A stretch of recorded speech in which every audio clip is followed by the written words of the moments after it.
2월 18일 토요일입니다.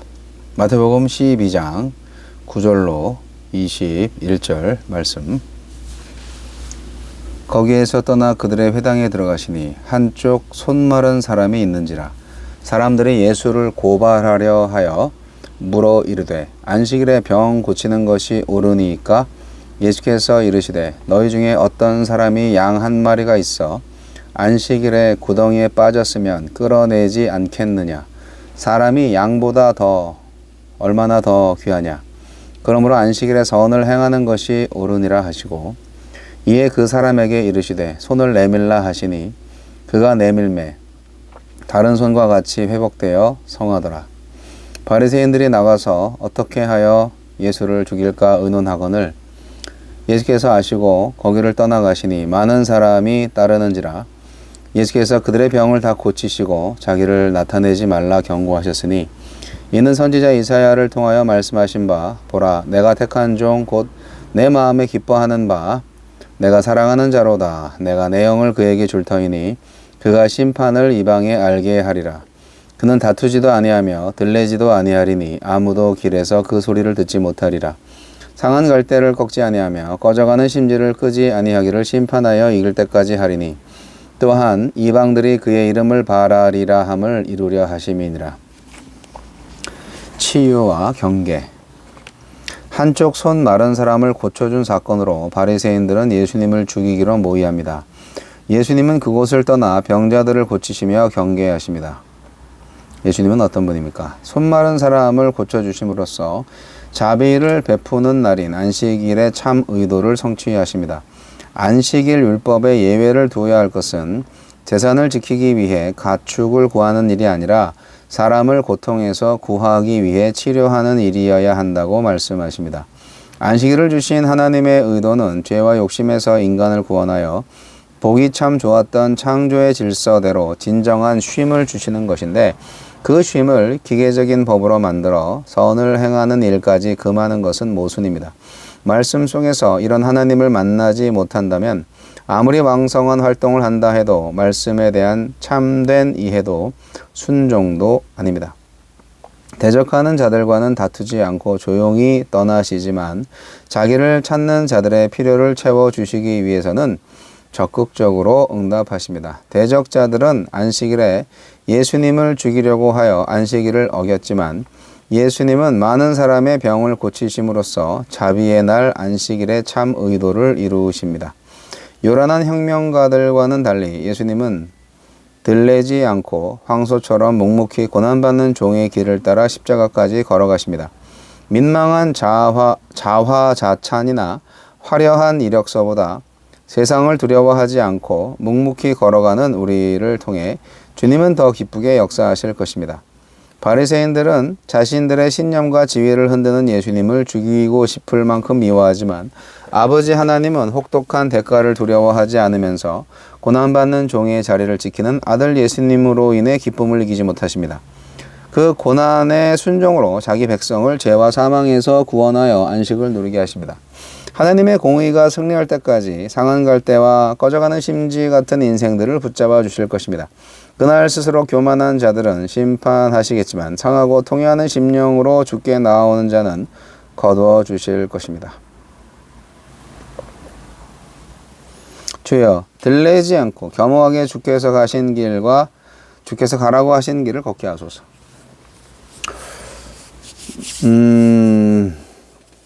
계속적으로 예수님께서 치유사역을 감당을 하고 계십니다. 그리고 예수님을 이용하거나 아니면 예수님을 미워하는 사람들 때문에 예수님이 진정으로 복음을 전하는데 상당한 어려움이 생기고 있는 거죠. 그래서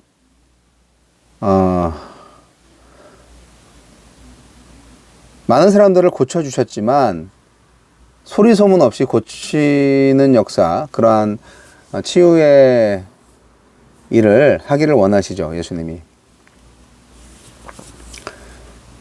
하나님의 아들은 예수님의 사역을 보고 기뻐하셨을 겁니다. 그러나 예수님의 사역을 싫어하는 사람들이 있죠. 기득권자들이죠. 종교적 기득권자들은 자기들보다 인기가 있고 대중들이, 백성들이 이제 그를 따르는 것을 보면서 질투를 느꼈을 것이고, 자기들의 방식대로 되어지지 않는 것. 죄송합니다. 새로운 해석을 하시고, 또 자기들을 무서워하지 않고 자기들의 입맛대로 사역을 하지 않는 예수님에 대해서 당연히 안 좋은 감정을 갖게 되었을 것입니다.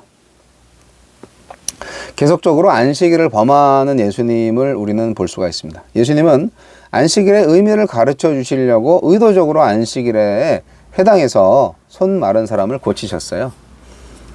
그를 고소하려고, 우리 예수님을 고소하려고 노리는 사람들이 있는 줄 알면서 그렇게 하셨어요. 그러면서 지적을 하신 거죠. 안식일에 구덩이에 빠진 양 한 마리를 끌어내서 안식을 주면서 사람을 고쳐서 안식을 주는 일은 하지 않는 모순, 그거를 지적을 하셨습니다. 동물의 안식이 사람의 안식보다 더 중요한 것인가 하는 거죠. 그래서 안식일의 주인 예수님에 의해서 날 때부터 손 마른 병자의 손이 깨끗하게 나았습니다. 그 사람한테는 진정한 안식이 찾아온 거죠. 이렇게 예수님이 안식일을 범하는 거를 이제 목격을 하고, 감시를 하면서 딱 목격을 하고 이제 고발을 하려고 그냥 죽이려고 합니다. 이 바리새인들이. 안식일날 죽이려고 하는 거 보면 좀 이상하죠. 사람을 온전하게 하고 안식을 주러 오신 예수님을 죽이려는 도모를 안식일에 하셔요. 네. 누가 안식일의 위반자이고 파괴자입니까? 바리새인들이죠. 안식일의 주인이 오신 것은 그렇게 하나님을 떠나서 자신들만의 종교를 만들어서 자기 의에 사로잡힌 자들을 구원하거나 심판하기 위함이었죠. 네, 안식일의 주인 예수님이 오신 이유가 바로 그겁니다. 그런데 결국 그 대상인 그 바리새인들, 결국 자신들만의 안식을 위해서 예수님을 죽이려고 하는 거죠. 예수님은 하지만 그 죽음을 통해서 그들의 종교 아래에서 너무나 힘들게 생활하는, 수고하고 무거운 짐 질고 사는 사람들에게 진정한 안식과 쉼을 주실 것입니다. 이사야가 예언을 한 거를 잘 보고 제대로 알았어야 하는데 말이죠. 안식을 주는 종의 예언을 성취하시는 예수님을 우리는 볼 수가 있습니다. 이사야가 예언한 대로 예수님이 지금 하고 계신 거죠. 이사야는 메시아에 대해서 예언을 하고 있는데 어떤 메시아냐? 바로 예수님처럼, 네, 정말 한마디로 얘기해서 능력의 하나님이죠. 능력의 종이죠. 귀신 쫓아내고 그런 병을 고쳐주고 이런 거를 뛰어넘어서 완전히 엄청난 사랑으로 상한 갈대를 꺾지 않고 꺼져가는 심지를 끄지 않으시는 그 하나님의 사랑을 그대로, 하나님의 자비와 긍휼을 그대로 이루시는 하나님의 종 예수님, 이사야의 예언의 성취입니다.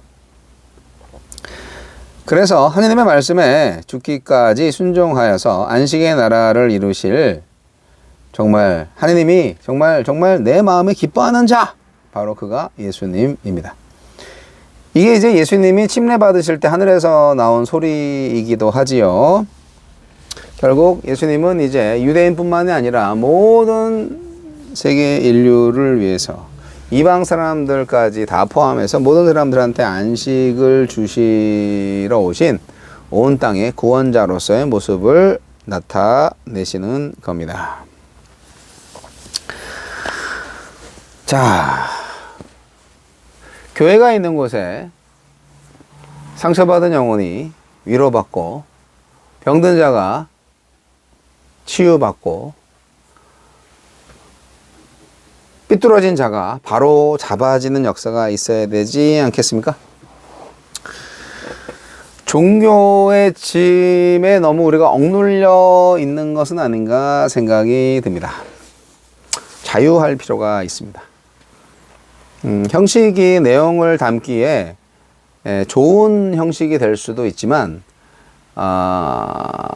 형식만 생각을 하다 보면 내용이 어딘가로 없어져도 형식이 있기 때문에 마치 내용이 있는 것처럼 자기 착각에 빠질 수도 있습니다.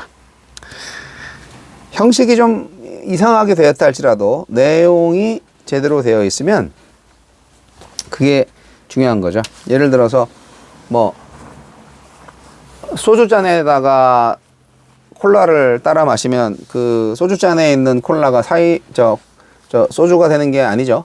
예, 그냥 콜라는 콜라죠. 하지만 소주잔에 먹으니까 뭐 자주 마셔야 되겠죠. 그리고 뭐 칵테일 잔이나 또는 뭐 와인 잔에다가 뭐 거기다가 이제 보리차 넣어서 마시면 보리차가 포도주 됩니까? 그렇진 않죠. 내용을 담을 수 있는 그릇은 그 시대의 문화적인 영역인데요. 내용은 변하지 않아야 됩니다. 근데 그릇이 바뀐다고 맛이 약간 틀리는 거는 좀 약간 기분의 문제고 취향의 문제죠. 커피잔은 하얀 색깔로 잔받침이 있는 커피잔으로 마셔야 제맛이지. 아유, 그 종이컵에서 막 마시는 커피가 무슨 뭐 커피 맛이야, 그게? 그렇게 말할 수 있지만, 뭐 요즘 종이컵으로 커피 안 마시는 사람이 아무도 없죠. 결국, 내용은 복음이고요. 그리고 그 복음을 담은 그릇은 문화적 요소를 말하는 것입니다. 저는 락 매니아입니다. 뭐 크리스찬 헤비메탈 뮤직을 아주 즐겨 듣습니다. 그냥 들으면 가사를 생각하지 않으면 완전히 데스메탈로 들리는 음악도 저는 굉장히 좋아합니다. 저는 그렇게 그 기타 소리가 아주 징징거리고 드럼이 그냥 두다다다다다 막 이렇게 치고 베이스 기타 소리가 붕붕붕붕 거리는 그러한 메탈 음악을 들을 때 평안이 찾아옵니다. 예, 혹자는 그런 음악을 그냥 마귀 음악이라고 말을 하기도 합니다. 근데 분명히 이제 그런 음악 장르 안에서 복음을 담은 음악들이 있어요. 예수의 복음을 담은 음악들, 기독교 사상을 담은 음악들이 있습니다. 저는 그런 음악들을 너무 사랑합니다. 그런데 이제 오해를 많이 하죠. 많은 사람들이 이제 부드럽고 소프트하고 그리고 달콤한 그러한 형식의 음악에 복음을 담아야 정상이라고 생각을 합니다. 하지만 그러한 음악을 좋아하는 사람들, 평생 그런 음악만 듣는 사람들한테 복음을 전하려면 어떻게 해야 되죠? 클래식 음악으로 접근한다. 그러면 평생 그런 음악, 클래식을 좋아하지 않는 사람들한테는 음악적으로 접근할 수가 없죠. 그런 정말 메탈 음악을 좋아하는 사람들에게 복음을 전할 때 만약에 메탈 음악으로 복음의 가사를 전달할 수 있다면 처음에 사운드 때문에 듣겠죠. 근데 또 메시지로 들을 수도 있겠죠. 접점이 필요한 거죠. 접점이. 예수님께서는 분명히 성육신 하셨어요. 이 성육신이라는 것이 선교적 교회로서 굉장히 중요한 개념입니다. 예수님이 성육신 하신 것처럼, 말씀이 육신이 되신 것처럼 교회는 세상 속으로 들어가서 세상이 되어야 합니다.